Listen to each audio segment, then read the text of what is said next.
Welcome everybody to, well, I'm going to call this a Christmas edition of Kannaway Champions.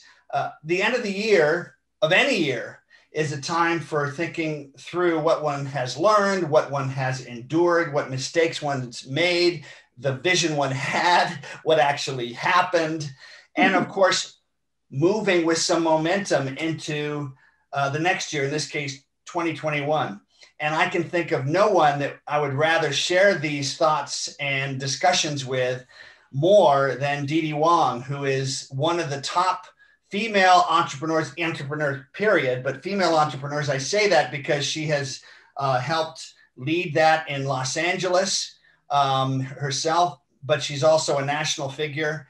And I think that all of our Kannaway family needs to hear from someone, and anyone I think will benefit from hearing from someone like Didi about how to adapt all of these plans, all of these values and priorities to a very chaotic, changing world. So I would say, if I'm Saint Nick today in my show, it's about the best gift we can give ourselves, which is to have a clear sense of integrating who we are, our identity, our purpose, with the goals of this coming year in such a way that we feel like we have grown through all of the difficulties. So with that, Didi Wong, I'm so grateful to have you on the show.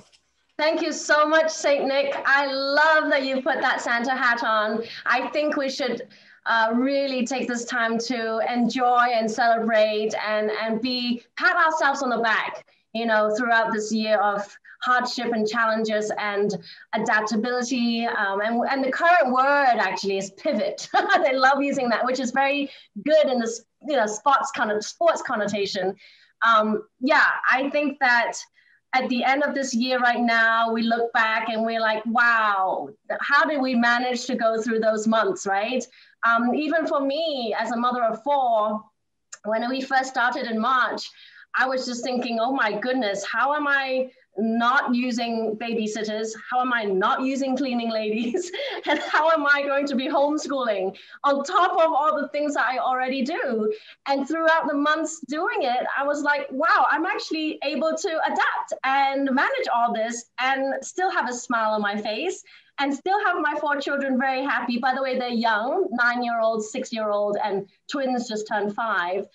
So I think we all can look back in the months that we've had and see, wow, we are actually much stronger than we thought we were as individuals and as a nation, right? And have gone through all these discussions of disagreements and just people, shouting at each other and being able to understand it is okay to agree to disagree, right? Yeah. Well, I believe that 80% of Americans are sane. 80% are sane. 80% have a lot of majority of shared values. And 10% on either side are maybe a little crazy. And just there are extremes that unfortunately have gotten all the attention. And I'm going to be blatant about it and say that as Saint Nick, I have a chance. There's no halo you can see. But tell us what, Didi, was the beginning of your time as you saw yourself evolve into a true entrepreneur. What were the first instances when you said, this is the direction I want to go? I want to be a great wife and a great mother. But now, especially with the challenges, you've probably had to think through, am I really that committed to stay with this? Tell us, as you look back over the last 20 years, what was the seminal experience or person that made you think, I can break through the glass ceiling, I can break through my own expectations of myself and do something that I truly believe is authentic to who I am and what I'm supposed to do with my life? So Nick and I know you and I met at the Think and Grow Rich World Legacy Tour. And, we want to come back to the 13 success principles that Napoleon Hill wrote about. And your question really made me think about my faith in myself. And I don't mean faith in the religious way, but my faith in how I believe in myself. And as an entrepreneur, I think everyone can agree that we must have our own self-worth and self-confidence first. And in the 20 years looking back, I became an entrepreneur through a calling, right? I literally went to bed and woke up with this vision of what I want to do. I gave up my acting, my dancing, all the things I was trained in to decide to become a business owner. And I had no MBA, I had no knowledge in how to run a business.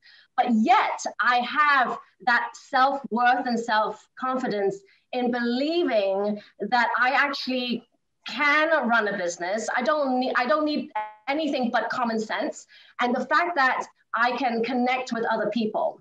And so with all that understanding of who I am, what my strengths are, I have been able to turn every conversation into leading to something else. So baby steps first. First off, how do I run a business? How do I start a business? And it's a conversation to be had with people who know and teach me. And so that's why mentors are important. And then fast forward, I spent my 30s, pregnant, not pregnant, becoming a mother, and having full faith that when I feel right, and I'm very intuitive, and that's the success principle number 13, the sixth sense, that can really tell you that actually, I am ready to go back out. So that was when I turned 40 and my twins were around 1 year old. I finished breastfeeding them. I'm like, you know what? I want to go back out to the world full force. Mind you, I was still part-timing my own company, which was a yoga clothing company that I had built, and the yoga world knew me as such, but I kind of stepped back and became a mother in my 30s. And now in my 40s, I have just I've been going out, showing up. And I always talk about how when you show up and you are actually present when you show up, and when you talk to somebody, you actually look them in the eye, you actually are actively listening and not just one ear in, one ear out. You can actually take those conversations and turn them into your own baby steps towards your goals. So in the last 3.5 years, when I decided after breastfeeding that I wanted to come back out to the world, my entrepreneurial being just really turned on in high gear, right? If I could say my very first company, which was Chakras by Didi, yoga clothing, I probably turned the dial up to like a 4, and I thought I was doing it. And I learned a lot along the way. But now my dial is 10. I'm literally every single day motivated, excited. And even through these times, I am connecting. So if there's one takeaway from this interview, I would just say, make sure when you do have conversations with other people, right? Make sure you actually take it somewhere. And when you show up to an event, when you show up to an online summit, take it somewhere. Don't just show up and like I say, when you go to the gym, maybe not now, I put in 150%. I always like to use workout analysis because that's how I see an analogy. So when I go to the gym, I focus on literally working out. I don't think about chatting. I don't, anything but working out. But same thing, when you are in a conversation, I feel like that's how I have been able to keep the faith, continue my growing of my network, and taking that big step further and further and further. And now I've really grown my network, which is really relationship capital, which is the most important thing in business. Yeah, I think that having known you, I think one of the things that we are not taught in school, in a traditional learning environment where the professor's at the front of the room and you're sitting back, is the interpersonal exchange, where that person says, I like Didi. I just like her. I like everything about her. Because we work with the people we like. Yes. If we're given a choice between someone we don't totally feel comfortable with, not just respect-wise, but also there's something about them that we are tuning into, that sixth sense, if you will. We may not work with those people so much as we do with the people that may not necessarily on a resume fill everything, but we can just tell that there's a value connection that we share, personality, whatever, energy, vibration. Yes, energy. And that vibration and that empathy is something that Didi Wong has. She's sort of like OPEC, the oil, the coalition of oil exporting countries. She has the control over that market. And I'd love for you to talk about that, because if there's anything a kicker needs to do when he's lining up to kick a field goal, it's to be present, yes, not only at the work right here, but also the target. But I wouldn't say I've always been as good at being present with all the other things I love to do. And that's so much more important to me now than it's ever been. So tell us about that. Where was that something that was innate? Was it something that by having great parents that gave their attention to you and in your DNA? Or was it something that you've simply noticed is so important? And it also, frankly, is the juice of life itself. Where has this sense of connection with people where they just simply like you? And you could call it charisma. Where has this come from? I love that you brought up my parents, because it all starts there, right? My parents are men and women and man of integrity, and they have not once let me down. And perhaps in that I have adopted how I serve people. And when I say I'm going to show up somewhere, I'm going to show up somewhere. And when I give you my word, I will go through and follow up with it, right?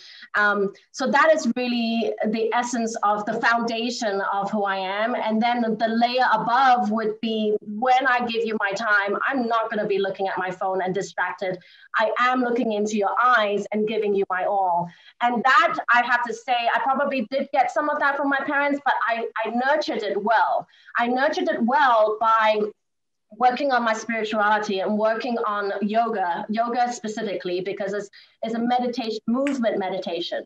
And through my yoga practice, when I'm in a warrior two and I can't hold it any longer, but I can internalize, I can do it, I have that faith, I can do it. And it's really a conversation with myself and being present to how I'm feeling, accepting it, but also pushing myself a little bit further.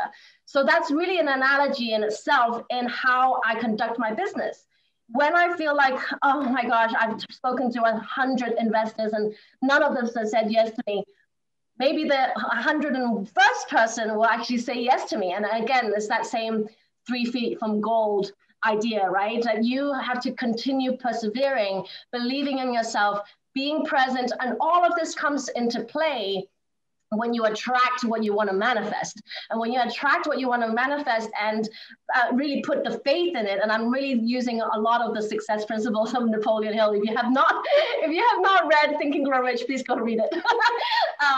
But also in the times right now with quarantine still happening in month 9, right? And we talked about adaptability and pivoting. I really want to kind of come full circle with that, because when you are present with your thoughts, and when you're present with your intuition and what your guidance is, or what your gut is, what they call the second brain, is guiding you, you know when you need to not talk to someone actually, and not have them take your time and your energy away, and talk to someone like a Nick Lowery, who, you know, I've chosen to have in my life. I have met many people on the tour or in my life, and I choose the right people to spend time with. And when you choose the right people to spend time with and surround yourself with the people who will guide you, lead you, and help you, lift you up, that's when magic will happen and you're going to manifest. I call myself a master manifester, because literally when I think about wanting to attract something, and then suddenly, boop, I will be on a call with them, just not knowing, or on a call with someone who absolutely will know someone who will introduce me to. And that is really the essence of being able to be present with yourself first before you go out there to be present with other people in the conversations. One of the things that is part of intuition is this notion, we're going to sound like we're hippies from the 70s, but But it is picking up on that vibration, because I think what happens is, and my friend Sean Callaghy talks about this in Unblinded, is what I may be seeing, as clear as I think I am being and articulating my goal as you're working through a business relationship or any kind of relationship, is does that person see exactly what I'm seeing? And they never really do see exactly what you're seeing. Right. So the vibration becomes really important, because you believe that that person shares values that are congruent with you.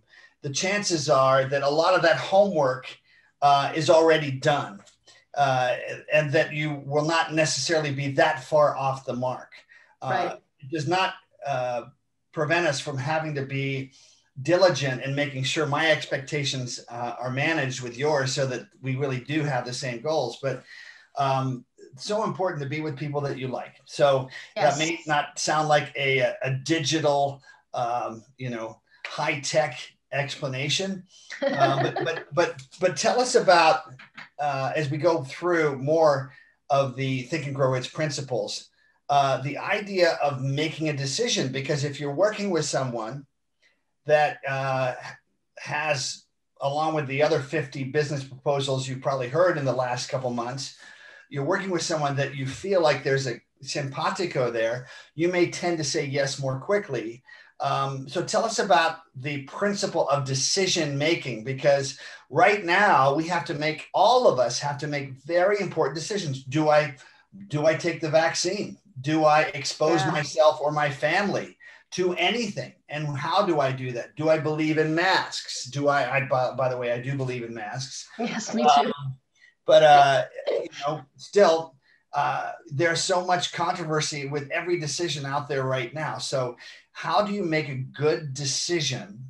What is the method by which you go about looking at, especially with regard to entrepreneurship and getting people to invest their money? Because that's where all of the neurotic behavior, I think, happens. As soon as it comes to spending money, I'm going to invest $100,000 or $1 million in Didi Wong's business, whether it's her yoga business or her business with clothing or the other things that she's been involved with. And we'll talk about your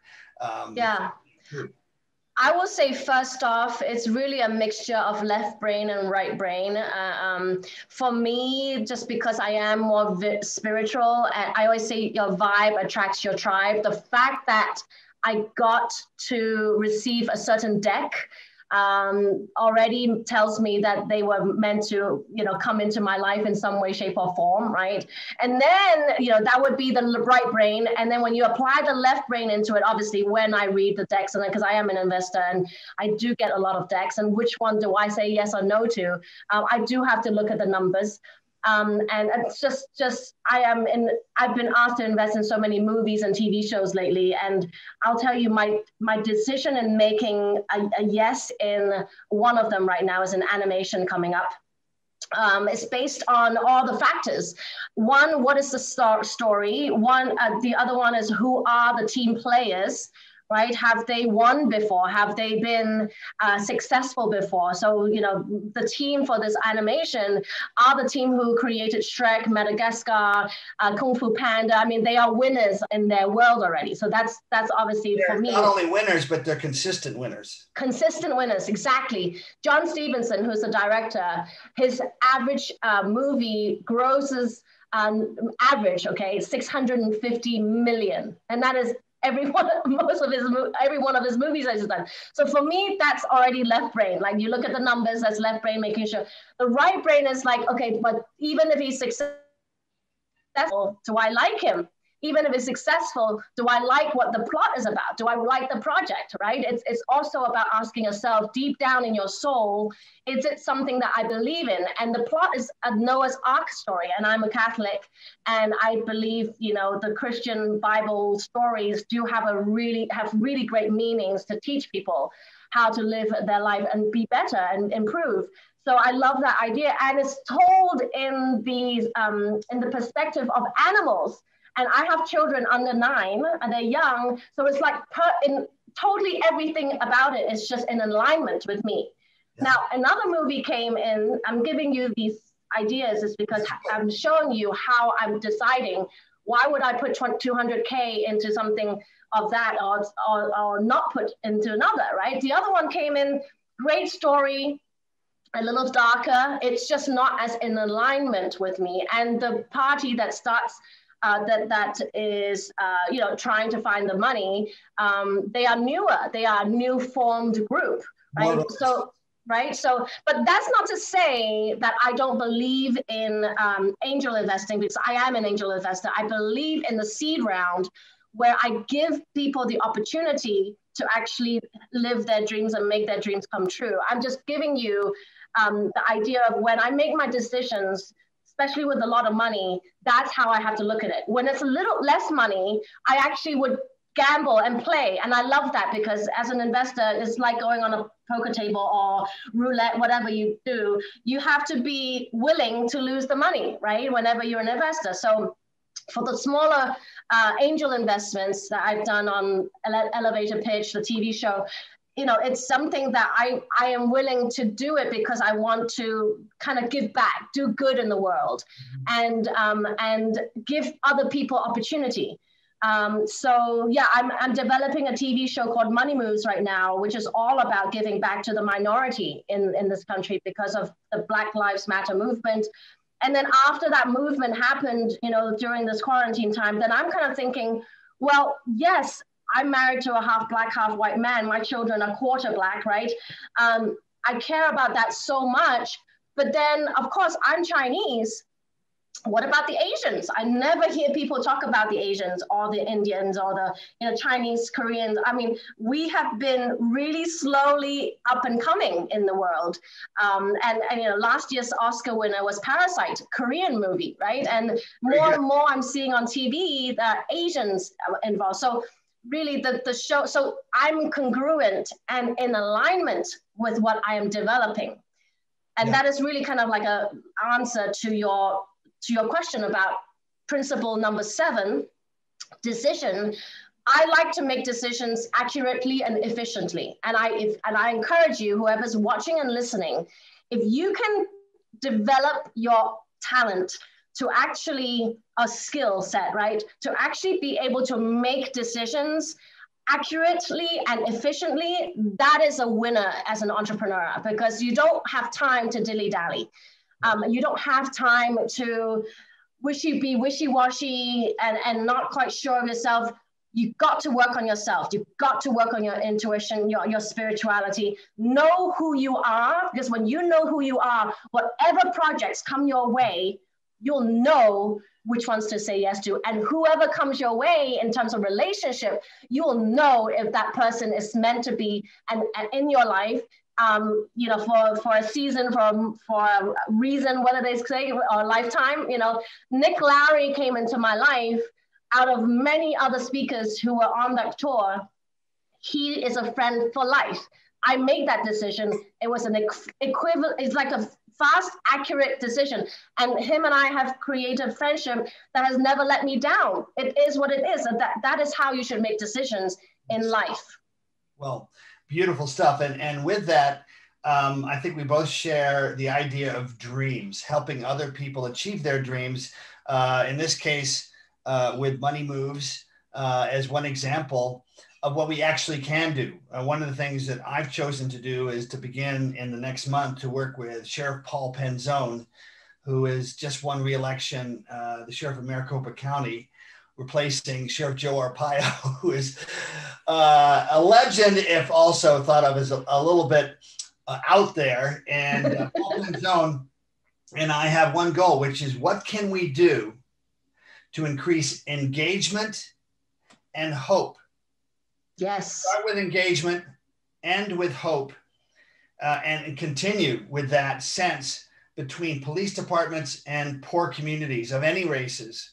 And how do we do that? And so I hope that as an NFL player who's worked with the homeless, we just had 2 Thanksgiving homeless events, and we'll do another one on Christmas. And we've had to adapt. We've had to adapt to only 30 volunteers versus 400. Wow. Social distancing, all those things. But it was really quite beautiful. And I have to tell you, 444 homeless people taking gift cards and flowers and clothing, not a single swear word, probably 400 God bless yous, looking them in the eye. That was on the Wednesday of Thanksgiving week. I get emotional on this show. I love it. And then the next day, about 407. And the same thing, almost 900 people going through the worst things that can go through in life. But because you're giving out that sense that they matter, that they are important, they notice that. The simple arithmetic emotionally of doing that and what that does in us. I felt so grateful, to use that word, to be part of that for our 15th year, and we'll keep doing it. And I do it because it reaffirms the intuition in me that everybody has a human beauty. Sometimes it takes longer to see it. And some people that we think are very beautiful don't have that beauty, but it is there if we create the environment. And Nick, I have to say, people of influence like you and me, it's not just us. I really want people to understand this. Of course, you and I can do more because of our reach, but anybody who's listening right now who may have an inkling of wanting to go out, volunteer, step out and help, you may not be anybody in your eyes, but you are somebody who can go out, even if it's just one extra person, one hand to help. It makes a difference. And, for me, like for Thanksgiving, the same thing. Like I have a family of 6, and I always have to juggle scheduling with my husband because we are not using any helper. And so we decided that we want to continue giving back. And Michael, my husband, went out to, deliver food for the homeless during Thanksgiving Day, whereas I couldn't do it with him physically. But yet my spiritual, my spirits were with him because I was home taking care of the children, right? Whatever your situation is what I'm saying is you can always go about in ways to continue still help. If it's not monetarily, it's physically. And of course, now with COVID, you just have to, even wearing a mask, doing it, right? It's all about being considerate to the other person. So, and I always, Nick, with you and all the initiatives that you've done, it really, I kowtow to you, honestly. Whenever I talk about you, I tell people about all the things that you do.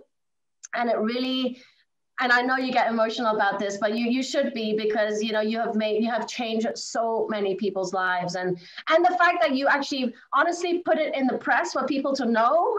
I always talk about PR and marketing, and if you are doing something great or you have a gift as great as a voice, or you're not going out there putting it on platforms like a TV, radio, and now you're doing a podcast is amazing. You need other people to know. So don't be afraid to go out and tell people. And I'm not talking about bragging, but not even promoting, but just sharing and educating. Yes. So that's a really important thing, because in the Bible, it's about do these things as if no one is watching. And yet at the same time, what we're talking about is the power of one person, and that God is in every one of us, the creator, whatever your religion is, the creator is in us. And we have a unique set of gifts and purposes. And even if it's one person, in this case, while Michael went out to serve the homeless, you were serving your children. Yes. I have to say that the children that witness this, the work also, they are forever branded and inspired by their own power, which very often they wouldn't have felt till much later. Yeah. They realize at the age of 8 and 9 and 10 and 11 that they can help somebody who's an adult who they were afraid of earlier that day to even meet. And now they realize they've broken through one set of expectations. They see themselves differently. They feel a power that never goes away. So thank you for bringing that up. I'm going to take this off because I feel a little bit hot. Yes. but I love the work, and the work with Paul Penzone. That's simply something I can do, and all of us can do something that's integral to what you can do. And my goal is simply that people realize what is the appropriate role of police. Police realize what's not the appropriate role, and we don't force them to do things that really is not fair, have the right people in that place. And that's going to take work. And how does it happen? Through engagement, which creates hope.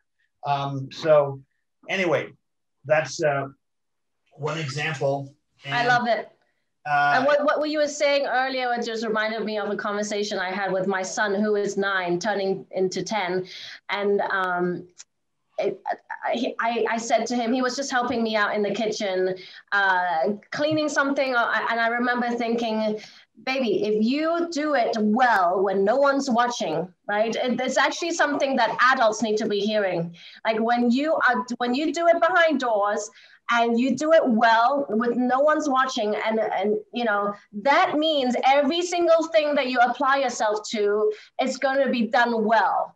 All right. And when the lights shine on you, when you can have that engagement and create hope on Instagram, on social media nowadays, obviously, that's when it will be tenfold or even 100-fold when you do it well, right? So it all begins with us behind doors at home. Yes. and getting back to that also is when you're talking about what you're doing, it's about making sure that it's about educating people to see the need and just one simple step to get involved. It's like a tree.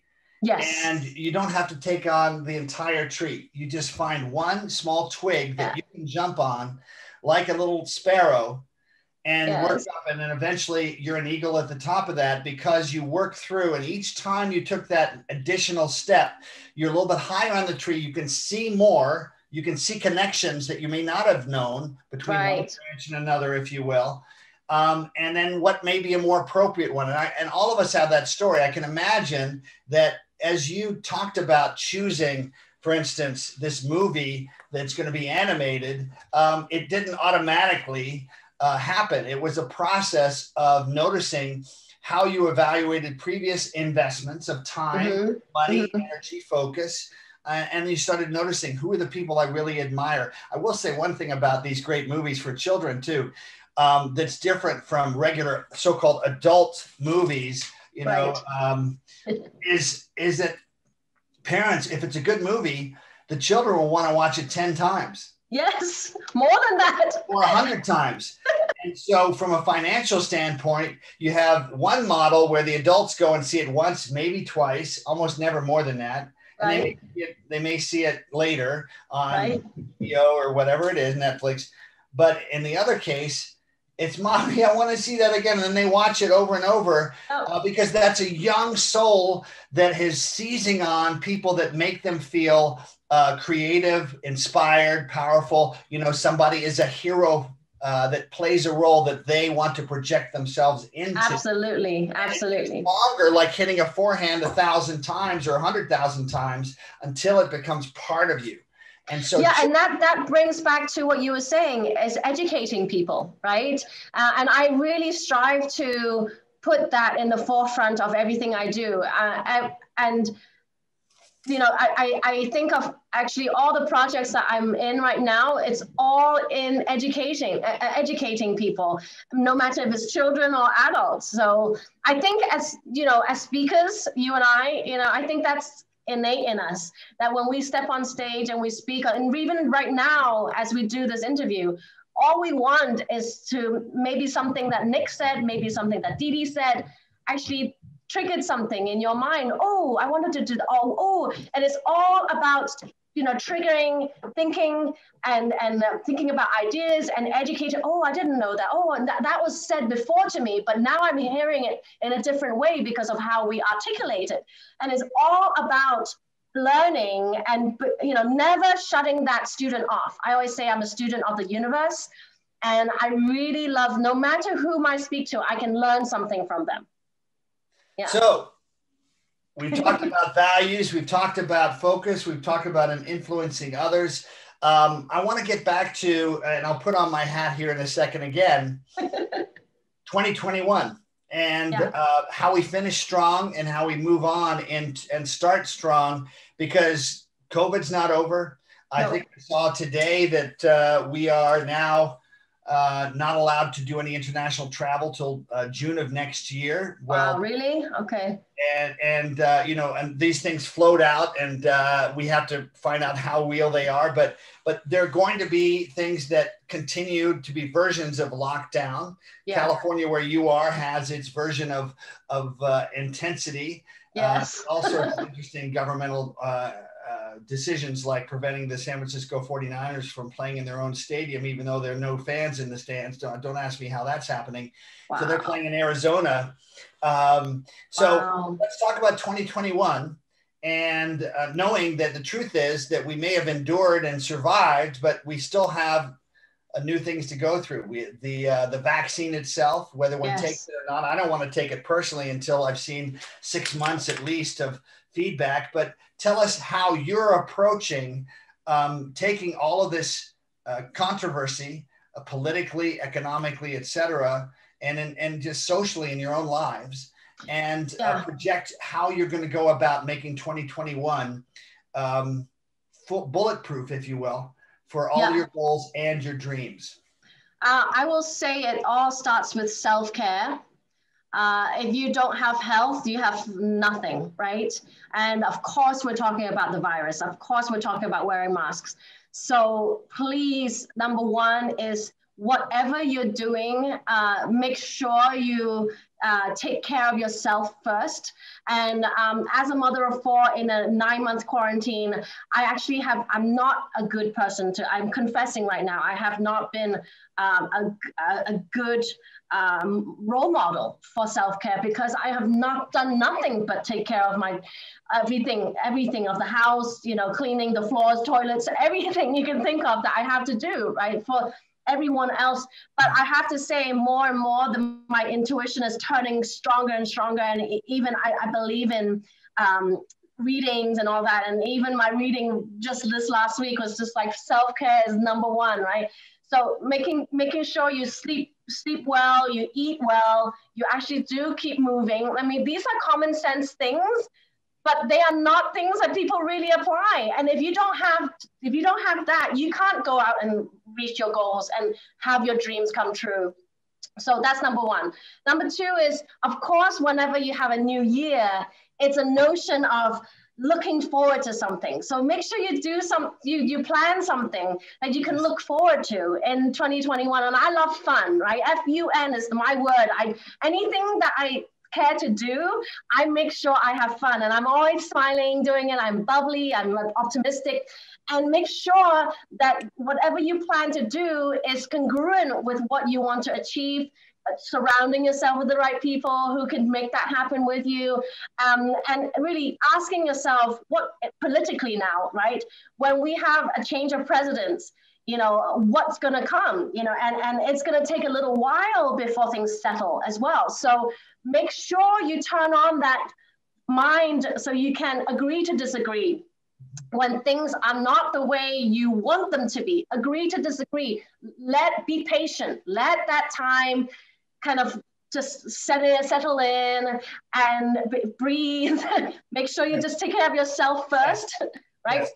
And agree to disagree, to me, is not wasting your soulful energy fighting something where that other person or that rule is not going to change. Exactly. Agree to disagree is being like a kung fu artist that allows, like through judo, to let their energy pass through and past you. Love that. And it has not destroyed your own.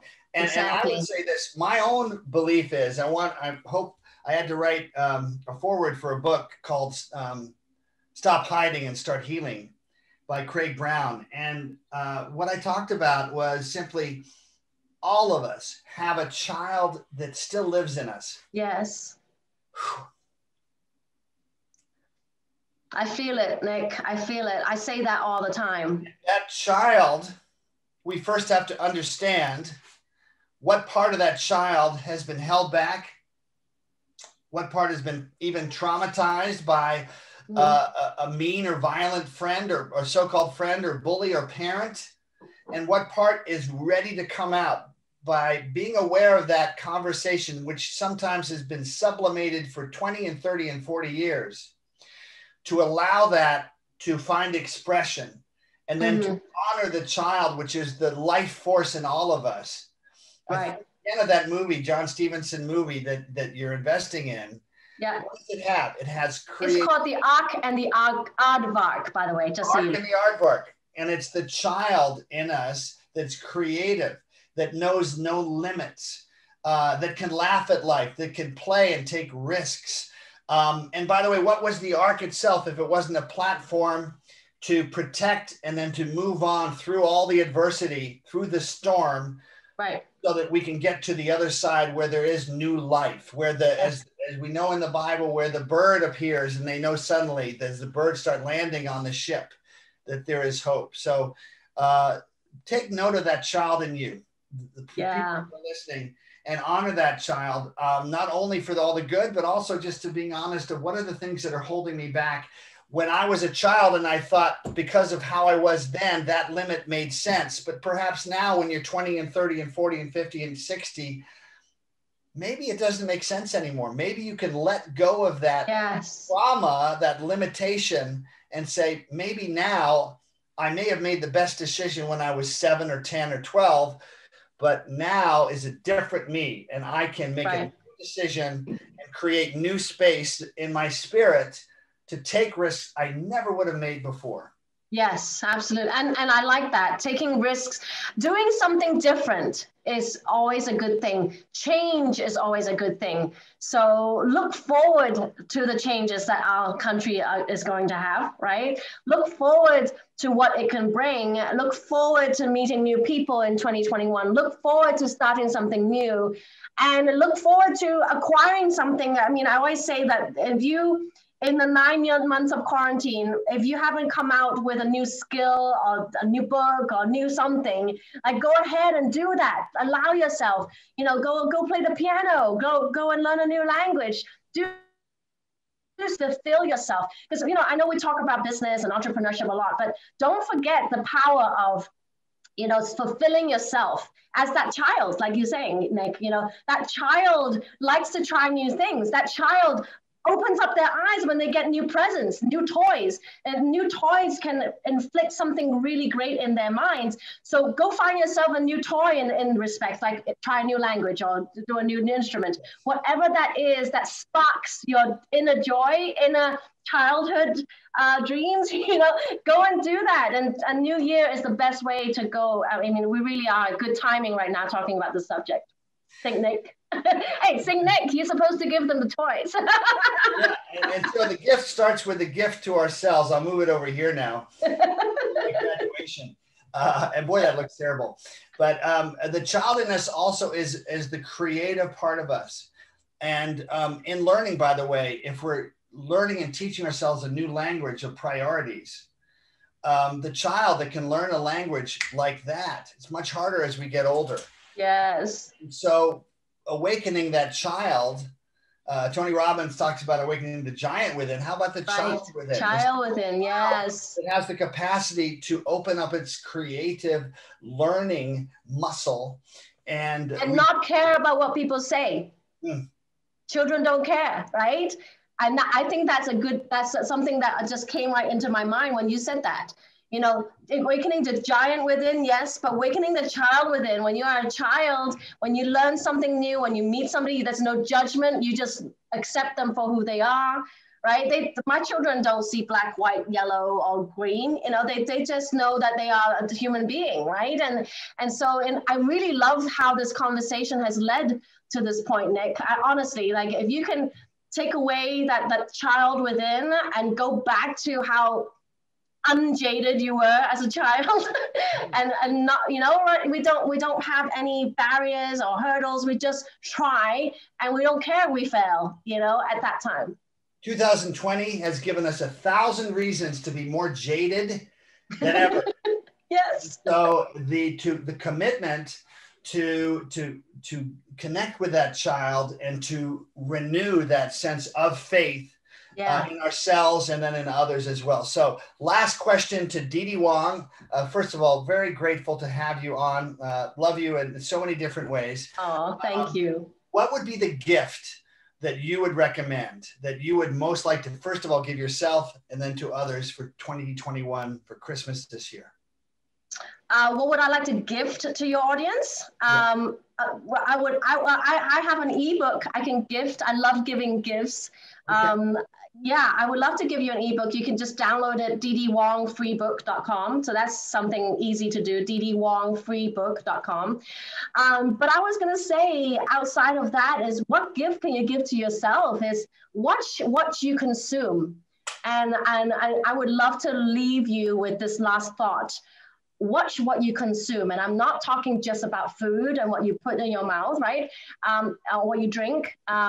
But watch what you consume intellectually, and watch what you consume when you speak to people, and who are the ones we're hearing from. You know, there's thousands of podcasts out there, the radio stations, the music.